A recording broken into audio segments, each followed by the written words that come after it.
Edition. I'm Michaela Lafrac. When did you first start listening to Vermont Public Radio? Was it when you were a little kid in the back of your parents' car? Did you move to this region as an adult and tuned in to try to get to know your new home better? Or maybe you've never listened before and today is your first day. If so, welcome. Betty Smith has a pretty incredible answer to this question. She first started listening to Vermont Public Radio the very first day it went on air in Windsor on August 13th, 1977. She started working in public radio 2 years before that, in 75, when she joined the small team that launched this very station. This year is Betty Smith's 50th anniversary in public radio. And today we are going to celebrate her, and I hope you can help us. Longtime listeners of Vermont Public, we want to hear from you. What do you remember from those early days of public radio in Vermont? Do you know Betty Smith personally? I know many of you do. Give us a call at 800-639-2211 or send us an email to vermontedition@vermontpublic.org. Betty lives in Norwich, but I'm lucky enough to have her in the studio with me today. Betty, welcome. Well, hello there. How are you? It's great to be here. And let me just make a little correction. Oh, gosh, I've already done it. Lives in Wethersfield. Wethersfield. Worked for years in Norwich. Okay. And that was, I helped hold down the Norwich studio there after the Windsor studio closed and the broadcast center moved to Colchester. This feels right. This should start with you kind of politely putting me in my place. Oh, Thank you for Michaela. the correction. Okay, you have been here for 50 years. Does 1975 feel like ages ago or feel like yesterday or a little both? Kind of both. Yeah, kind of both. 50 years ago, we were just putting together the first board of directors, and there were actually 3 people who were super involved in making this happen. Ray Dilley, Ray Phillips, and Howard Stern. That's not with an S. Yes. That is an activist minister here in Burlington, not the shock jock. Yeah. Right. And me. Shock and amazement.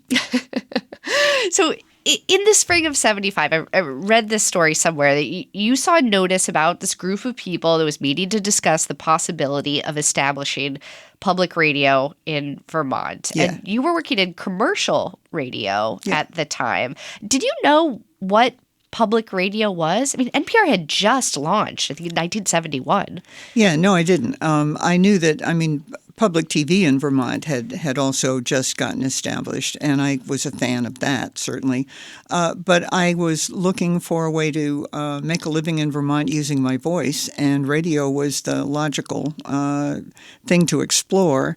And so I was hired as an announcer at one of Burlington's AM/FM stations, and they canceled right about the same time.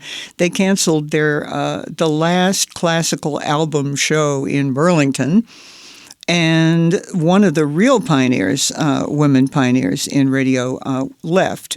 Her name was Ev Grimes, and she left to go to grad school in ethnomusicology, and told me that she was hoping to work in public radio when she got there, and that was the first time I heard the idea. And then I saw that there were 2 ministers, activist ministers, who got together that summer and said, well, if people are complaining to the Free Press, we should call a meeting. And they did, but I couldn't go because I was working. Sure. And so I got in touch with somebody that I knew was going to go and said, I'd like to know more. And they said, well, we'd like you to be involved. And we'd known each other from UVM and theater and so forth. And I got involved at that point. And I was hired as Ray Diddley was hired as the project manager half-time. I was hired as the assistant project manager half-time, which meant that I did all phone calls and letters and all that kind of stuff. But that was fine with me. I worked evenings, I had my days free, and I could get involved. And that kind of started it all. Around this time, we would have been forming the first board of directors, and we would have been putting in the first applications to CPB and FCC and we also at that point asked for use of some engineering studies that UVM had done when they established ETV, but hadn't used. They decided not to use them for radio, and they made them available. So I would love to hear about those first meetings with the Corporation for Public Broadcasting, the CPB. May she rest in peace. What did they think of public radio in Vermont? Did people think this could work? They didn't know. At that point, there was a fledgling network, and it mostly was based in large metropolitan areas where there was a big population base to call upon for membership support. And one of the first meeting that I recall, I think it was the first meeting of our ties, our connections at CPB came to the Inn at Mount Ascutney, and we were looking for board members, and they came and they engaged, and that's where the cows and chipmunks comment came from. They said, "We think you're great. We think you have a great plan. We're really excited about supporting this. We think we can get an expansion grant, which was designed to expand into regional areas, right?" Mm-hmm. Which was that was their agenda at the time. But then he said that. The only things listening are to be cows and chipmunks. And we said, we don't think you know Vermonters. Yeah. we think they'll know a good thing if they hear it and want it and support it. And they did. Yeah. And here we are today, 50 years later. When you first went on air, were you worried about like filling broadcast time in those early days, like as you tried to figure out, what kind of programming are we going to have? Who is this station? Oh yeah. All right. So I was the assistant program manager. Then I became the assistant manager. Then I became the program manager. I sort of wore all those early hats, not because I was especially talented, but because I was there. Right. All right. I don't believe there. That, but sure. But. So, yeah, I had the honor of putting together the first program schedule, and I got it all filled in. It was like making a quilt, right? Little patch here, a little patch there. Figured out how we would get all the programs supplied to us. Some of them came by bus. The program? No satellite. You had to get reels of tape from various so somebody places. Carried them on the bus with them on their lap. And you went and picked them up, right? We had microwave potential from Boston for a couple of things also. But it was really very rudimentary. All Things Considered existed then, and we could, I think pretty quickly we got a satellite up and were able to receive that from NPR. But Morning Edition didn't exist yet. Filled in all the pieces in the quilt. And then stood there, first day of broadcast, right? We had planned to go on the air all during the week. We were going to go on the air Monday. No, couldn't do it. Technical problems. Good. All the way through to Saturday, when we realized that we could actually push the button on the transmitter at noon. So there's an actual button. A button on the transmitter. Push the button. In my memory, it's red, but who knows? Sure. I don't. So push the button, and I remember realizing that we'd filled in the grid, the programming grid. Yeah. But we only had a few days of programming actually in hand, right? Mm-hmm. And I remember looking at that transmitter going on, looking at somebody push the button. It was not my job to do that. And thinking, oh my goodness. What have we done? It's like radio person's greatest fear, dead air. Oh, gosh, yes. Yeah. And then the first program played fine. It was the Goon Show. Total happenstance. Now, that was the BBC radio forerunner of Monty Python. Oh, what a fun way to start things off. That is the way we started on the air, the Goon Show. And Peter Sellers was even part of the cast. Then it was The Lone Ranger, an old radio tape from the old Lone Ranger series, and the tape broke. Oh, no. It might have broken more than once. I don't remember. Some account says more than once, but I remember at least once. So they had to splice it before they continue playing it. And then there were 2 more programs. And then Saturday afternoon at the Opera at 2:00, which was local, which was ours, which was requested. And it ran for 30-some years. And you have always been such a big supporter of bringing in that local sound and local programming. We knew from the beginning Vermont Public. that was what was going to make us different. Yeah. That was what was going to justify what we were going to ask people to support. And being statewide. We knew we weren't right away, but we were sure working toward it. It took us about 10 years to get the 2 main transmitters going. Mm-hmm. And we got a lot of mountains in this state. We have to figure out how to broadcast over. We had to add repeaters and stuff like that. So, But yeah, from the very, very, very beginning, we brought in local talent whenever we could to showcase what was here. If you want to celebrate Betty Smith with us, perhaps you've been listening to her voice for years, you can call in at 800-639-2211. Betty, I want to share with listeners a bit of one of your early broadcasts. Uh-oh. This is a clip from 1979. Good morning. It's 6:05. This is Morning Glory on Vermont Public Radio. I'm your announcer, Betty Smith. Dan Hertzler is our engineer, and we have lots of company in the studio this morning. Steve Robinson is here. Good morning, Steve. Hi there, Betty. Howard Stearns is here. Good morning, Howard. Betty. And we have Agnes Zuniga answering the phones, and Barbara Montefusco is helping with the phones this morning. So we're quite a crew, and we expect more. And why, Steve? Well, Betty, this is the last marathon fundraiser in 1979 for Vermont Public Radio. It's also only the second full day of marathoning we've done in 1979, and we do this because we are a public radio station, non-commercial and listener-supported. Felt fitting that we use a fundraising clip. What's it like hearing those voices again? Oh, gosh, that's great. Look, I'm really honored to be able to celebrate 50 years. I mean, I got into a good thing and I hung on for dear life, right? That's when you asked early, did it seem like yesterday or a long time ago? And it does seem like yesterday in that regard. It's really been interesting, and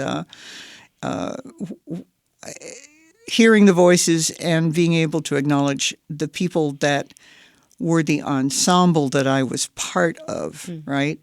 That's really important to me. Yeah. So, yeah. Hey, you want to know what our goal for our first fundraiser was? Yeah, I do. Yeah, you want to know? Yeah. It was in January. Oh, you have the documents. Oh, I have the program guide that reported it. Our goal was $7,500, and we topped it by $7,570. Wow. Well done. That's amazing. A little different than our goals these days. But, to us, that was a huge thing. Yeah. And it sort of set us on a road that turned out to be successful. Well, let's take a caller here. We have Fred calling in from White River Junction. Fred, go ahead. Hi, Betty. Congratulations on 50 years of VPR. So far as I know, you and I are the 2 people still alive who were in that studio at noon on 13 August 1977 when VPR went on the air. Oh, I know that voice. Hi there, Fred. Yes, early board member for sure. Fred, what do you remember from that time, from that day in particular? I remember thinking how appropriate it was to have the highly esteemed Goon Show as the first We got to bring that back. Fred, thank you so much for calling in. Anything else you want to say to Betty while we have you? Well, it's just I've really enjoyed listening to that voice for all these years, and I'm glad to hear it again. That's Fred Lerner, by the way. Well, if you, like Fred, have known Betty Smith for years, want to help us celebrate her 50th work anniversary, you can call in at 800-639-2211. Some of you have emailed us at vermontedition@vermontpublic.org. We'll share those stories in just a moment when we come back.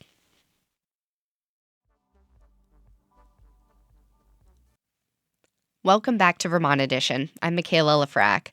This hour, we are celebrating Betty Smith, a pioneer in Vermont radio. This year marks her 50th anniversary at Vermont Public, nay VPR, which she helped start back in the mid-70s.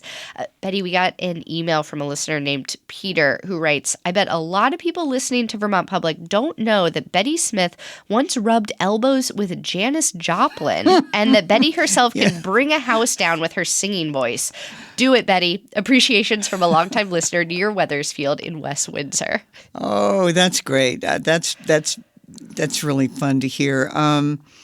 Yes, I was once part of a band with my husband, Tony Masteller, that played for UVM Winter Carnival, and Janis Joplin was the other on the bill. Janis is big. I don't know, the band, whatever that was, the second sort of band that she had. And between the concert and their leaving Burlington, they wanted a place to go and play pool and get a beer. And there was such a place, about the only place at the time, on North Street underneath my apartment. And so we directed them to go there. And I said, okay, if you want to get coffee and maybe a sandwich, we'll be upstairs. And they came.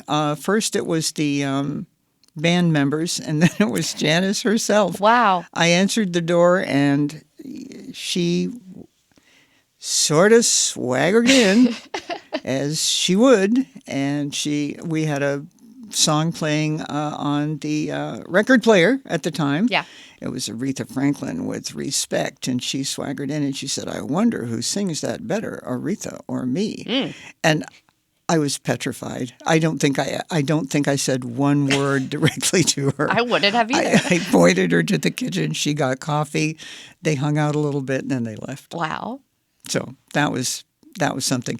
And yes, as an undergraduate, I was a work-study student. I was trying to find ways to make money. At UVM? At UVM. Somebody had said, if you can find a guitar player, you might, get some jobs. And so I looked for a guitar player, and that was Tony.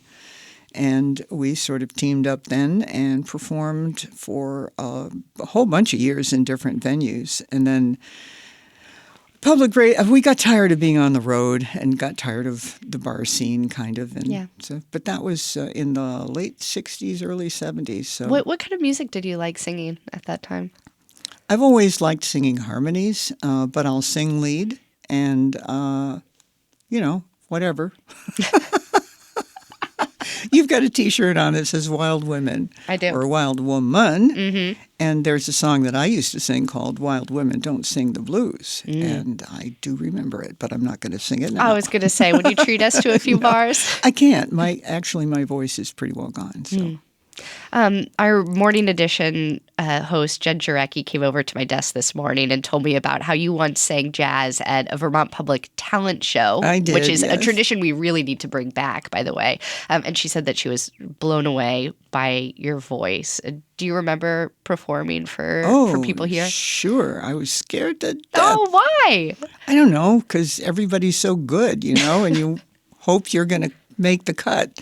No, Tony came and we sang a couple of different things. Summertime is a big favorite. That song I could sing forever. One of my favorites too. Yeah, and I sang choir in high school, and my folks used to sing in the car, and it's just singing has always kind of been part of my life, and I still wish that I had the chops that I used to have. Tony would laugh and say she's just exaggerating, but I'm really not. I can't quite do what I used to, and it's kind of hard to not be able to do what you can hear, but you can't produce. Right. So, yeah, I mostly sing in the shower these days. Good a place as ever. Mm-hmm. You have held so many different positions here at Vermont Public, including managing the commentary series. Yes. We got an email from Elizabeth about this. She writes in to congratulate Betty and the station on this milestone of 50 years.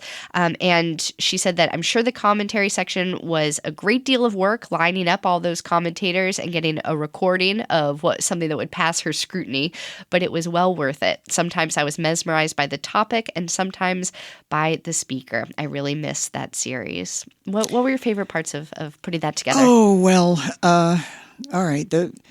There are two things that, look, it's like picking your favorite children. Yeah. I was into every one of them because I was the editor that was responsible to try and help them get their idea, their text, and their voice to the air. And that's like triple threat for most people. But it was fascinating, and it meant that I had the real pleasure of working with some of the most creative people in the region at the time. Yeah. Super, super, super lucky to have been able to do that. And I had 30 plus years of it. Now, and mostly it was like one a day for all that time. So there was a ton of voices that we were able to bring to the air from our region. But the concept was hatched as the pre-runner to being able to do our own news department. We couldn't afford a news department. We knew we wanted to. We knew there were stories and topics and issues and all that needed to make it to the air, but we couldn't do it in a traditional news format yet. We just couldn't afford a news department. So they said, how about essays? And I said, what? And they said, no, how about radio essays, commentaries? And the first one that made it to the air was from Janet Green, who was an author and publisher in southern Vermont, who told me the story of going into a farm barn and seeing all the little receptacles for what the farmer kept, the little pigeonholes and things on the farm in the barn, and opening one and seeing what she said were hen spectacles. And she stopped and she said, I'd almost forgotten about them. Farmers used to use them to put on the chicken's beak. They had red lenses, and they were like little metal red pince-nez, like Roosevelt used to wear, that they pinch onto the hen's beak. Cute. It was when another chicken was injured and bleeding, right? And they'd put this on the other chicken so that the chicken wouldn't peck the other chicken and make it worse, right? Less cute, right? But, she tells me this thing, and she's going on about, like, almost forgotten, and the hen specks, and they'd put them on the hen's beak. And so the chicken that was not doing well, the chicken who was injured could get well. End. And I thought, that's it. We can do this. That's a great story. Yeah. I love this. And she was the first commentator for about a year. And then we had a wonderful line of commentators for many years. Now, some were less popular than others. Some wanted to do public issues and take stands, and we had to negotiate all that stuff, but it was all interesting. And the other moment that I would pick out is the moment that I read a super long version of Favor Johnson from Willem Lang, and realized that he had the core of something there that I wanted very much for Christmas, and edited it down and worked with him until we got it to a length that we could actually put on the air, and it's been an annual favorite ever since. It was an instant hit. Well, we'll try to link to some of these in the show notes for today's show so folks can listen Many, themselves. many more moments. Apologies to anybody sitting there saying, choose me, choose me. She loved all of you. I loved all of you. We have Ira calling in from Keene. Ira, go ahead. Yeah, hi there, Betty. Hey, Ira. 50 years. I know.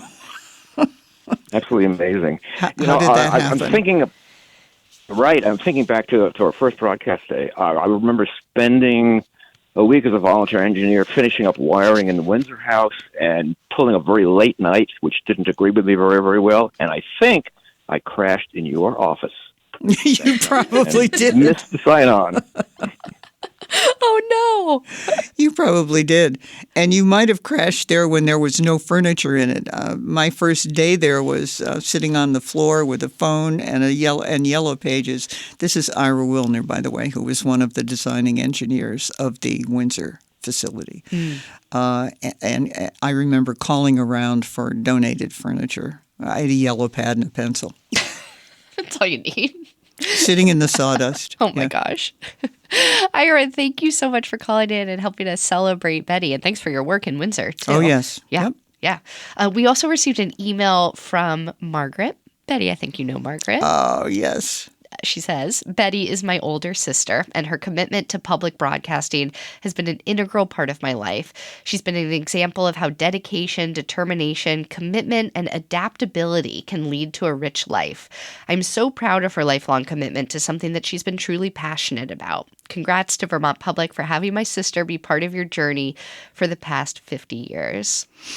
Oh, thank you, Margaret. That's a great message to get this afternoon. And she's been supportive. One of 3 sisters and 1 brother. I'm lucky. I'm the oldest of 5 siblings, and that's been fun too all my life. Yep. I was chit-chatting with a couple of my colleagues this morning about you. They were singing your praises, as everyone here does. And the adaptability that Margaret brought up came up in that conversation too. One of them was saying, I've never met somebody who is so open to change and so positive about the prospect of change as Betty Smith is. And I think that's a rare quality, and perhaps an increasingly rare quality amongst people. Do you agree with that assessment? You welcome change? I don't exactly welcome it, but somewhere back, I mean, we deal in air, right? Yeah. Our business is air and words, and it's not granite, it's not concrete, it's not marble, it's changeable every single day. And every day we have to get up and try and meet our goals and our levels of expertise fresh. It's just not something that you can put in the bank. I also realized, I mean, early on, anybody who worked those early years worked like there was no such thing as a regular day. You know, you didn't work 8 hours. You worked 10. You worked a lot more. Yeah.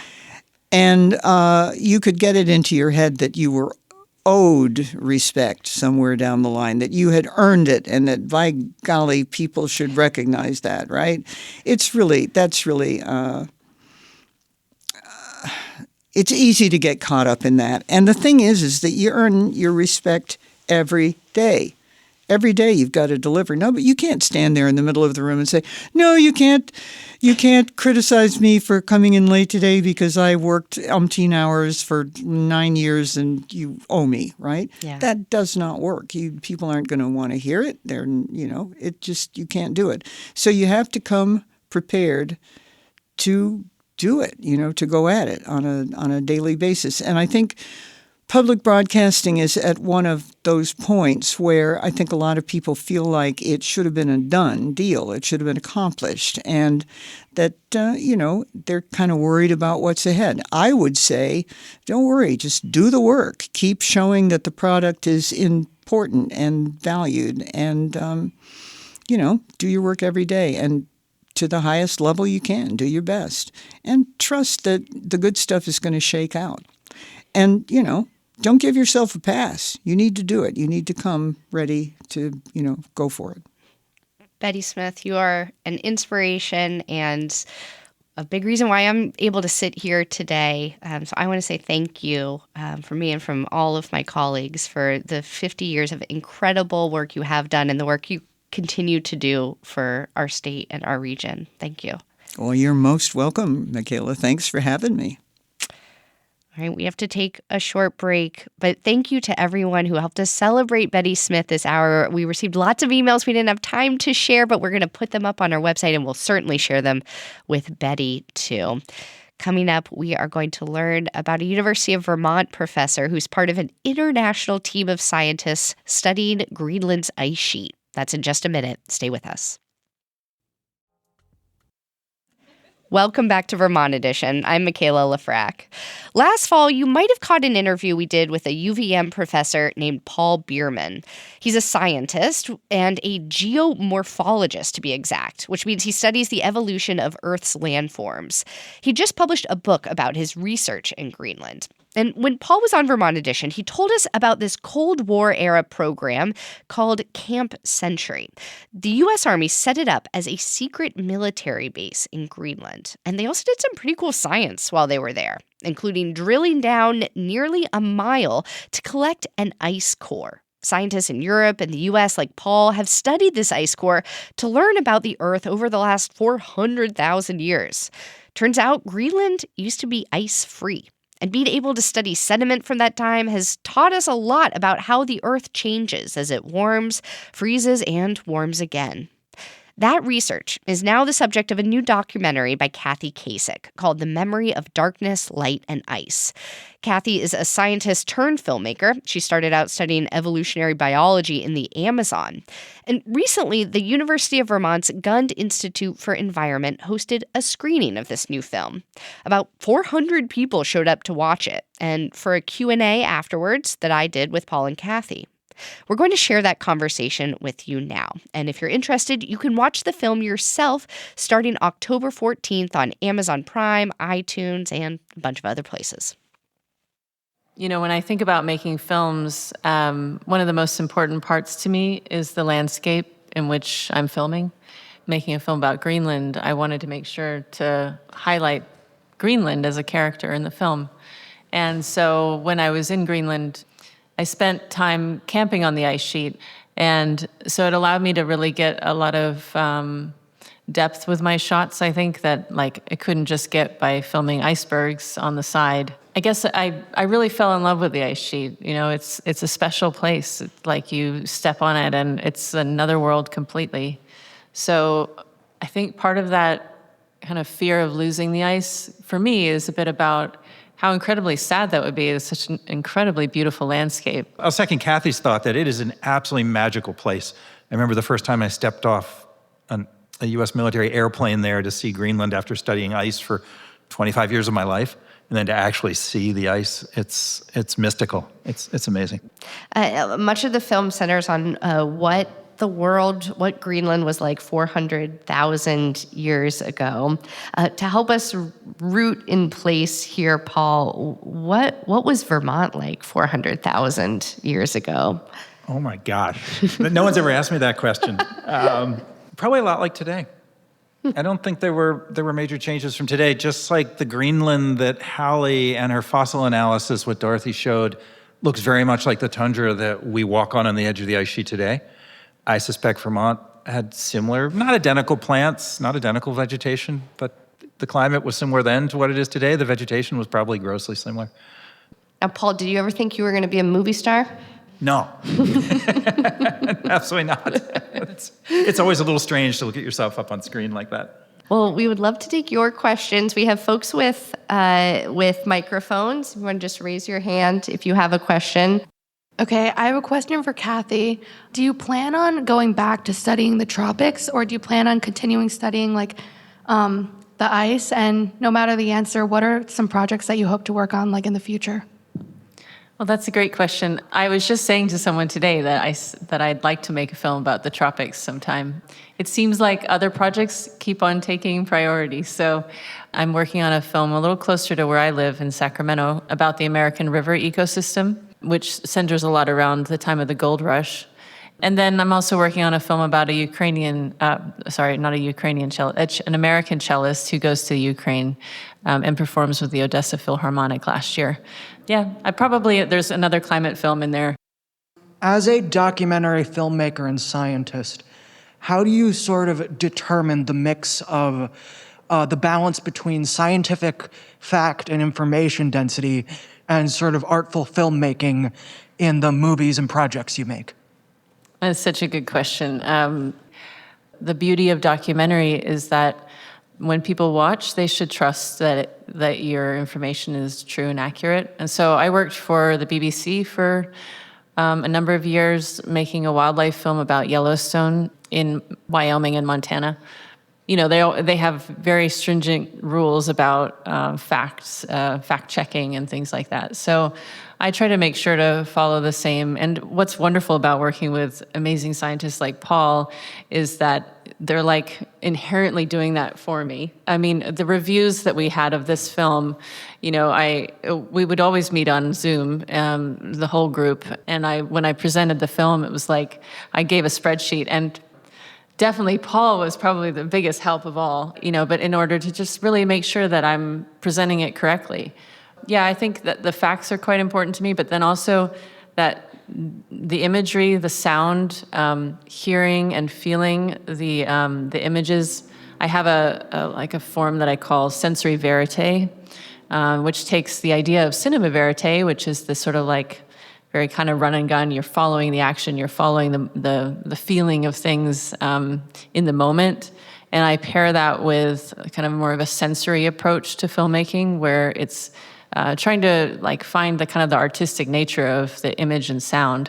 So pulling out what would be called haptic in the art world, where you can feel like you could touch the imagery, or you can, the sound really has more texture. So I try to bring that together. And I think through that, hopefully people kind of get the real sort of embodied sense of the film and the intellectual understanding. What are some of the ways that you capture those sounds and images? What are some of the tools that you use? Filming in a hard environment, I think this is why partly I like to have this format, sensory verite, because, you're out there and it's raining and you're on an ice sheet and it's freezing cold and everything's wet. And so it's worse than Antarctica, actually. It's really, really cold. And so I force myself to say, no, I'm filming sensory verite. I am going to go and get the sound. And so I go get the sound sometimes separately of like ice or, water flowing, and, really bring the microphone close to things. And then likewise with the camera, I like make sure to have, nice lenses and things, but also to think about what it is that I'm focused on and how can I draw that out and put it onto a lens and into the camera system? I imagine that having the technology of today to keep yourself warm is very important. I think back to those photos you were showing us before the film, Paul, of the guys at Camp Century in the 1950s. They must have been really cold. The U.S. Army had a horrible time at the end of World War II with improper clothing. Yeah. And so there was a lot of development that went on during the Cold War, and they got better over time. A lot of your research in the film was about plant life. Is there any evidence or indication of animal life? Yes. So we have the insects. I don't know if you saw the pieces of the insect carapaces, the abdomens of the insects that we found, and then that little midge that was almost completely intact. Those guys are really good at getting behind your ears as you're walking across in Greenland. Give us some polar bears, Paul. Okay, so there's unpublished data now from our Danish colleagues who did the environmental DNA on this sediment and on the ice above. And we were really hoping for polar bear DNA. We didn't get it. And we were hoping for muskox DNA. We didn't get it. But the one mammal they found was this little animal called a pika that runs around on the rocks and the Rockies and things. There's pika DNA in these sediments, and that's really kind of cool. So no polar bears, no muskox, sorry. One question right here. I was wondering if you could give us a sense of how Greenlanders feel about what's going on in their country or their island. Well, I don't know if, Paul, you have different thoughts on this. I did find a study by a sociologist who looked at people's beliefs in Greenland on climate change, and there's an idea called SELA, but it's basically they don't really think that they could be capable of transforming the climate because they're too humble to think that. And that's what I got out of this. This study came, was probably in 2022. So maybe now it's a little different, but it was only a few years ago. So I think by and large, Greenlandic people, I don't think they can imagine that that they would be able to transform the climate. I don't think they realize quite how possible it is. And I think the irony to that is that Greenlanders are not changing the climate. We are changing their climate for them.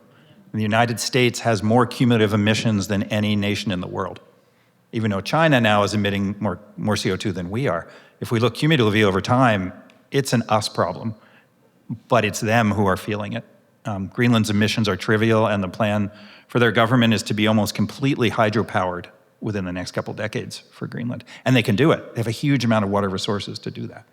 So there's a massive amount of environmental injustice in this way, that a temperate nation like ours is responsible for this amplification of warming in the Arctic that is just devastating to Arctic communities. And my experience is from doing field work with Greenlanders up there and just talking to people who would tell us that the dog sledding season was shortening. They could no longer rely on the sea ice for what they would do.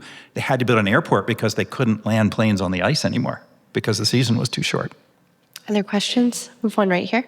Are there any more soil sediment samples that are going to be collected, like in the innermost part of Greenland? I'm glad you asked. We analyzed one of those samples that was collected in 1993 in the center of the ice sheet. Unfortunately, it wasn't stored as well as the Camp Century sample that was collected, 20-some years before that. And so it has the same plant fossils. It's got poppy fossils. It's got soil fungus fossils.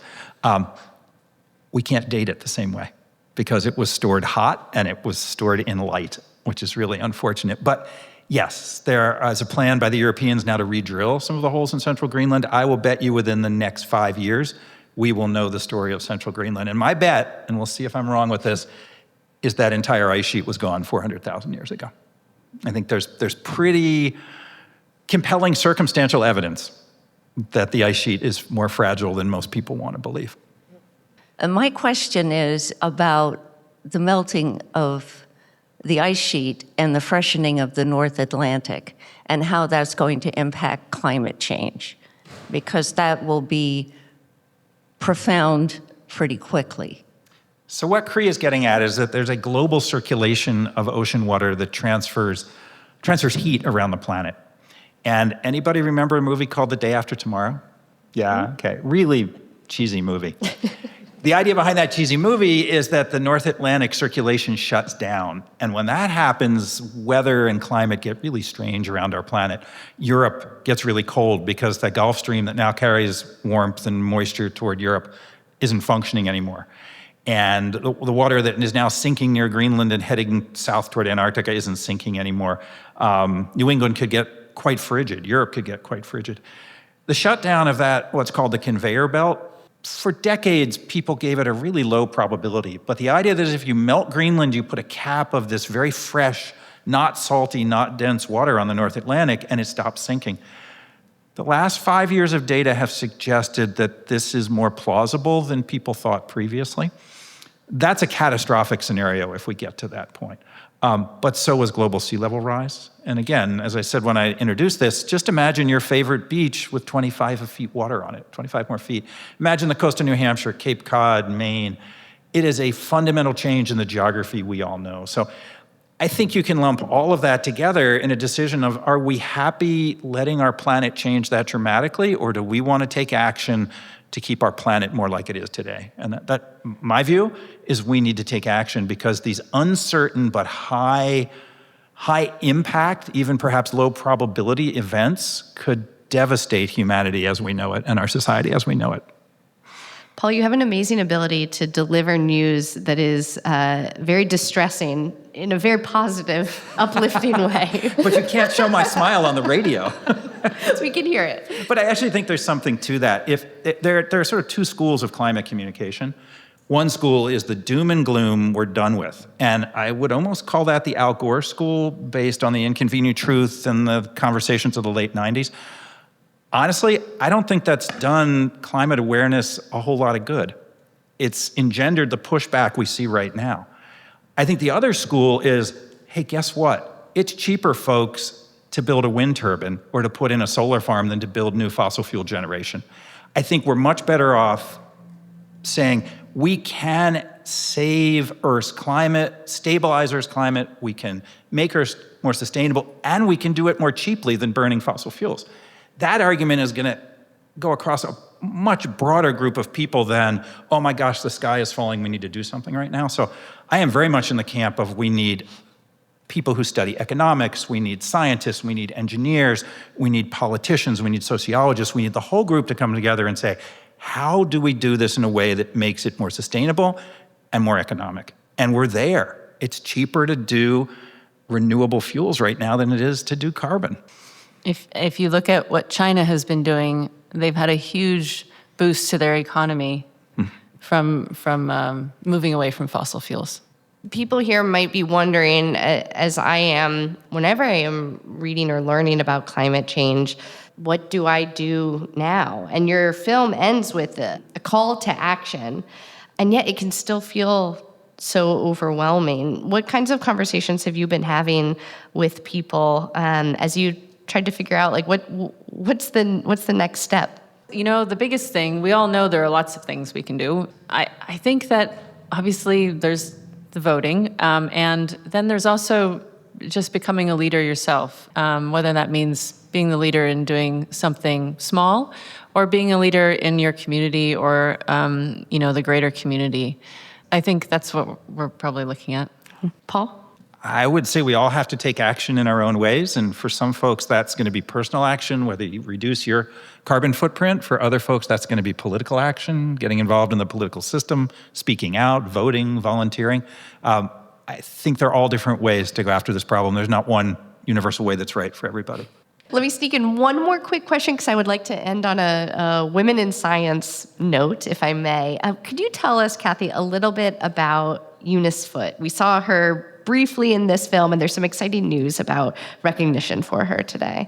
Yeah, so Eunice Newton Foote, distant relative of Isaac Newton, she's the one who really discovered that CO2 could warm the atmosphere.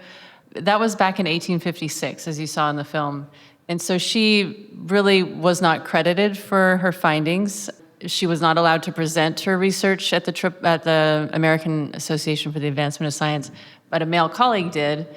3 years later, John Tyndall was recognized for his work doing the same kind of studies, slightly different, and also never mentioned the potential climate effects that a higher CO2 in the atmosphere would cause.